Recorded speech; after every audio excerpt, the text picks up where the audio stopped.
विद्यार्थी मित्रों, हिंदी सुलभ भारती 7वीं कक्षा में आपका हार्दिक स्वागत है। विद्यार्थी मित्रों, पिछले वीडियो में हमने दूसरी कविता फूल और कांटे, इस कविता को हमने समझ लिया था। अब हम इस कविता के स्वाध्याय प्रश्न उत्तर लिखेंगे। तो शुरू करते हैं स्वाध्याय को। प्रश्न पहला, रिक्त स्थानों की पूर्ति करो। 1. रात में उन पर रिक्त स्थान चांद भी एक ही सी रिक्त स्थान है डालता। उत्तर, रात में उन पर चमकता चांद भी एक ही सी चांदनी है डालता। दूसरा, है जन्म लेते रिक्त स्थान में एक ही रिक्त स्थान उन्हें ही पालता। उत्तर, है जन्म लेते जगह में एक ही पौधा उन्हें ही पालता। तीसरा, प्यार डूबी तितलियों के रिक्त स्थान कतर, भौर का वेद देता रिक्त स्थान तन। उत्तर, प्यार डूबी तितलियों के पर कतर, भौर का वेद देता श्याम तन। चौथा, किस तरह कुल की रिक्त स्थान काम दे, जो किसी में हो रिक्त स्थान की कसर। किस तरह कुल की बड़ाई काम दे, जो किसी में हो बड़पन की कसर। पांचवा, छेद कर कांटा किसी की रिक्त स्थान, फाड़ देता है किसी का रिक्त स्थान। उत्तर, छेद कर कांटा किसी की उंगलियां, फाड़ देता है किसी का वर वसन। पाठ्य पुस्तक पृष्ठ क्रमांक 4 पर नीचे की तरफ भाषा की ओर निम्नलिखित वर्णों से समानार्थी और विरुद्धार्थी शब्दों की जोड़ियां ढूंढो और अपने वाक्य में प्रयोग करके कॉपी में लिखो। यहाँ पर नीचे की तरफ वर्ण है, उन वर्णों में से हमें समानार्थी और विरुद्धार्थी शब्दों की जोड़ियां ढूंढने की है और लिखना है। समानार्थी शब्द पुष्प, फूल। वाक्य, पुष्प प्रकृति का श्रृंगार है, पुजारी ने लाल फूल भगवान को चढ़ाया। जल, पानी। वाक्य, वर्षा ऋतु में नदी नाले जल से भर जाते हैं, बाढ़ का पानी विनाश लाता है। मेघ, बादल। वाक्य, आकाश में मेघ गरज रहे हैं, ग्रीष्म ऋतु में सभी को बादलों की प्रतीक्षा रहती है। रास्ता, मार्ग। यह रास्ता आगे बंद है, मार्ग पर बड़ी भीड़ लगी है। विरुद्धार्थी शब्द लिखेंगे। रात दिन, कल मैं देर रात तक पढ़ता रहा, आज का दिन बहुत शुभ है। दूसरा, छोटा, बड़ा। सुमन का छोटा भाई बहुत नटखट है, मुंबई बड़ा शहर है। तीसरा, जय, पराजय। भारत माता की जय हो, वीर कभी पराजय का मुख नहीं देखना चाहता। संज्ञा, किसी व्यक्ति, पशु, पक्षी, वस्तु, स्थान, गुण, भाव आदि के नाम को संज्ञा कहते हैं। जैसे पेड़, लड़का, भारत, प्यार, मुंबई, हार, सेना, कक्षा, चीनी, घी आदि। संज्ञा के 5 भेद है। पहला भेद है जातिवाचक संज्ञा। दूसरा है व्यक्तिवाचक संज्ञा। तीसरा है भाववाचक संज्ञा। चौथा है समुदायवाचक संज्ञा, द्रव्यवाचक संज्ञा। पहला जातिवाचक संज्ञा में जो संज्ञा शब्द किसी प्राणी, स्थान या वस्तु की पूरी जाति या वर्ग का बोध कराते हैं, उन्हें जातिवाचक संज्ञा कहते हैं। जैसे कांटा, फूल, तितली, भौरा आदि।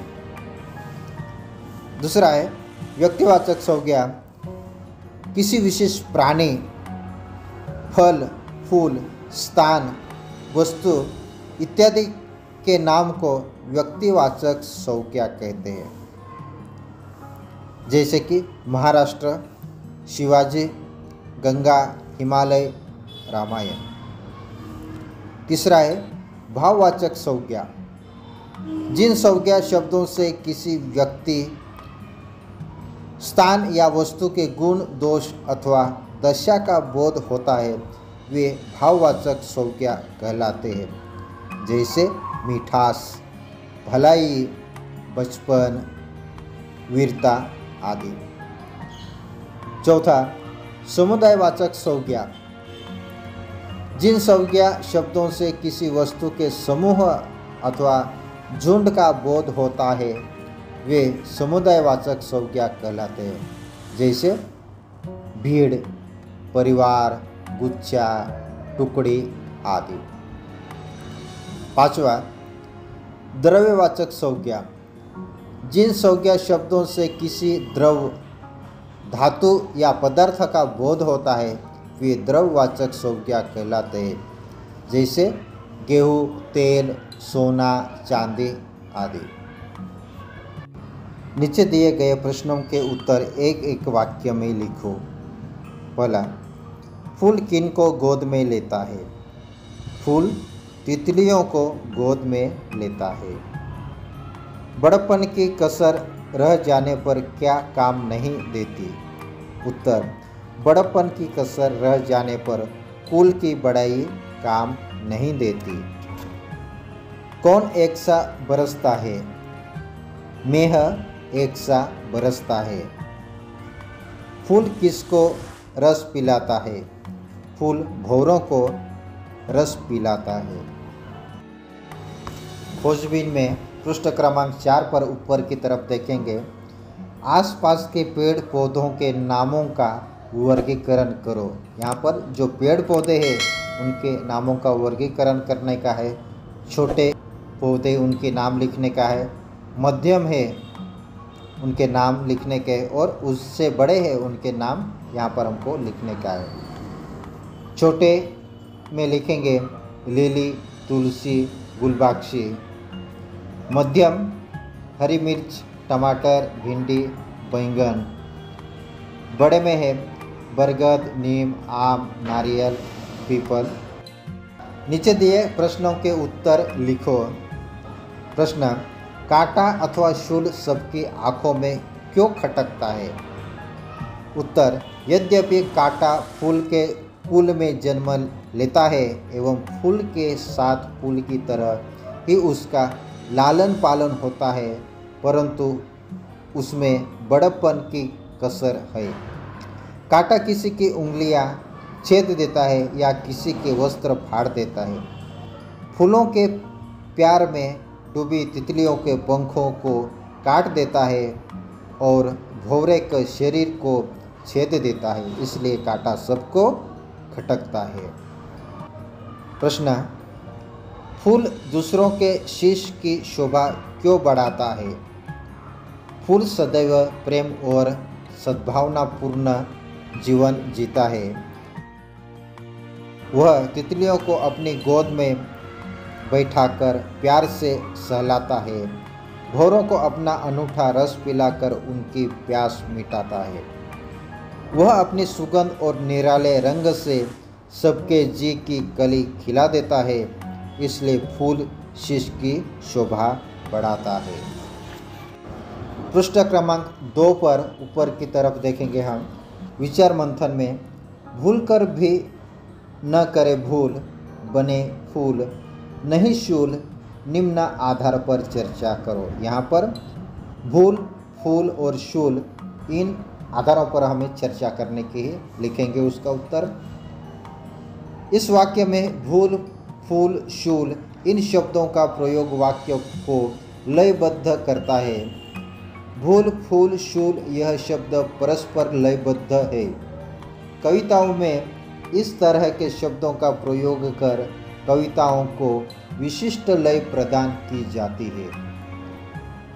इस वाक्य से हमें यह संदेश दिया गया है कि हम शूल न बनकर, अर्थात हमें स्वभाव स्वभाव और व्यवहार को तीखा और कष्टकारक न बनाकर फूल की तरह कोमल, मीठा और प्रेम पूर्वक बनाना चाहिए, ताकि हम सबके लिए सुखदायक एवं उपयोगी बने। फूलों की उपयोगिता पर 10 वाक्य लिखो। भोर की चहचहाहट से लेकर सांझ के कलरव तक सीमित जीवन जीकर भी फूल मनुष्यों के लिए बहुत उपयोगी है। फूल मानवीय जीवन का अभिन्न अंग है। सत्यनारायण की पूजा हो या कोई भी यज्ञ, फूलों के बिना हर अर्चना अधूरी है। सर्वप्रथम फूलों का हार पहनाकर भगवान को श्रद्धा सुमन अर्पित किए जाते हैं। उसके बाद ही पूजा का आरंभ होता है। स्वागत समारोह, शादी ब्याह या बाल सभा, इन सभी अवसर पर फूलों की सजावट ही समारंभ में 4 चांद लगाती है। किसी महत्वपूर्ण व्यक्ति का स्वागत करने अथवा प्रेम को प्रकट करने के लिए पुष्प गुच्छों की भेंट ही सबसे उपयोगी मानी जाती है। पूजा अर्चना आदि अनेक जगहों पर उपयोगी होने के साथ साथ पुष्प औषधि निर्माण में भी बहुत उपयोगी होता है। फूलों के रस से मधुमक्खी शहद का निर्माण करती है। शहद को आयुर्वेद में वरदान माना गया है। फूलों से निर्मित गुलकंद पेट की जलन को मिटाकर ठंडक पहुंचाता है। इसी तरह एक दिन का अल्प जीवन जीकर भी फूल बहु उपयोगी सिद्ध होकर हमेशा मुस्कुराते और सेवारत रहने का संदेश देते हैं।